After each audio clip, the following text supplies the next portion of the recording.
Hey everyone, I'm Ken Goshen, and this is Intro to Charcoal Drawing, Episode 3.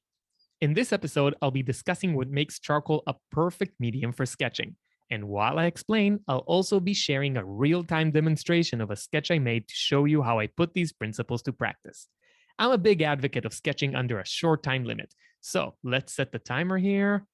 And 3, 2, 1, let's go. Let's start with a quick definition. What's a sketch? A sketch, traditionally understood, is a less refined, quick study of a subject, often in service of a larger project. For example, an artist commissioned to paint a complicated portrait may choose to first sketch the eyes separately, the hands, or as you're seeing me do, the entire composition on a small scale. Artists do this to gain clarity and familiarity with the project.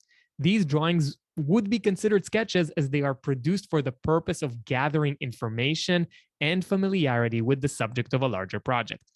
Sketching is also a great tool for sharpening skills. For example, an artist might decide to make at least 2 quick sketches every day, not in order to plan an ambitious composition, but simply as practice, designed to develop practical, technical, and conceptual skills. This kind of sketching practice is like an artistic workout routine. Think of sketching as a way of gathering information or answering questions. It's the tool artists use for visual learning of every kind. You may find yourself saying, I think I could draw this portrait well, but I'm worried I might mess up the composition or the values or the shapes. If this sounds like you, you can certainly benefit from sketching. Try to quickly sketch the portrait as many times as you need before starting the final drawing, and you'll find that you're starting the portrait feeling confident, not concerned. The key is to work fast on a small scale and not to focus on rendering complexity and details, but on converting complexities into the simplest, most basic elements. Though there are many mediums that are suitable for sketching, charcoal is definitely my first choice. And in this episode, I'll be explaining exactly why. The first quality that makes charcoal an excellent sketching medium is that it's easy and quick to erase. A sketch is, almost by definition, bound to be full of mistakes. This is because the main goal of sketching is to clarify something which, at the time of making the sketch, remains unresolved. For the purposes of achieving success when clarity is lacking, it is of immense value to be able to continue correcting mistakes with relative speed and ease. For example, let us imagine we are sketching a portrait in preparation for a larger composition. We have chosen to start by making a few sketches of the portrait before starting the real piece, because portraits are complicated.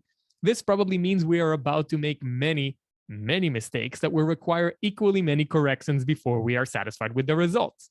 And for that purpose, it will serve us well to work with a medium that will allow us to correct these mistakes easily, namely charcoal. Notice how much erasing action has been taking place in my portrait sketch. I'm using the erasers almost as often as I'm using the charcoal sticks themselves. The second quality that makes charcoal optimal for sketching is the fact it can instantly deliver any value.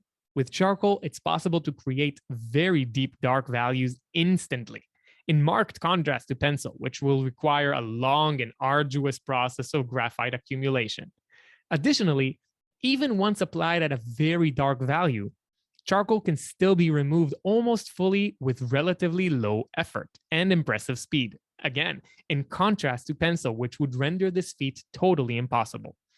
Because of these benefits, charcoal is the ultimate tool for any sketch that seeks to examine relationships of light and shadow, or the design and organization of dark and light shapes within a frame. Let's imagine that we are planning an art piece in which we aim to capture the feeling of a dramatic light source, which is exactly what I've been trying to achieve with this little Rembrandt. Charcoal can be used to quickly represent the relationships of darks and lights across the design and help us make decisions regarding our upcoming process. It can also be used to test light and dark relationships. If you're working on a portrait and can't decide how dark you want the shadow to be, why not quickly sketch numerous options in charcoal and see which one you like best? And lastly, what better way is there to plan for the design of your composition? Let's say you're working on an interior with many figures and you can't decide if the carpet should be light or dark. Well, simply do a few quick charcoal sketches to test both options and see which one you prefer.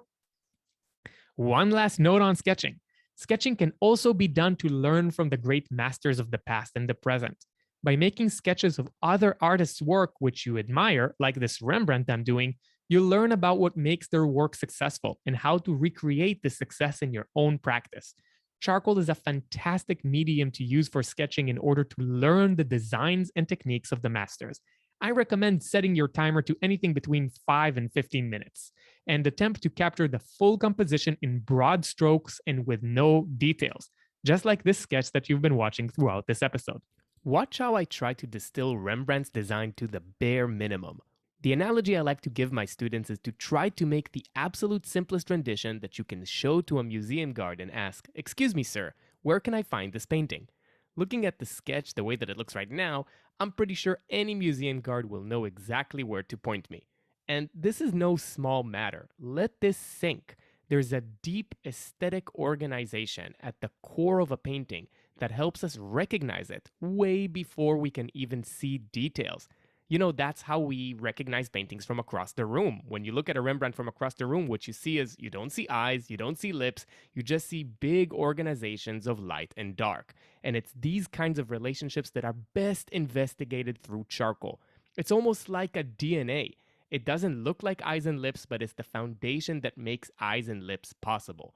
Charcoal is the best tool for doing research on the DNA of great paintings, and I really hope you're excited to give it a try.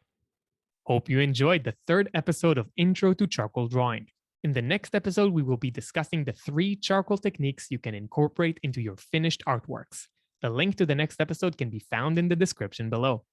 Thanks for joining me. See you next time.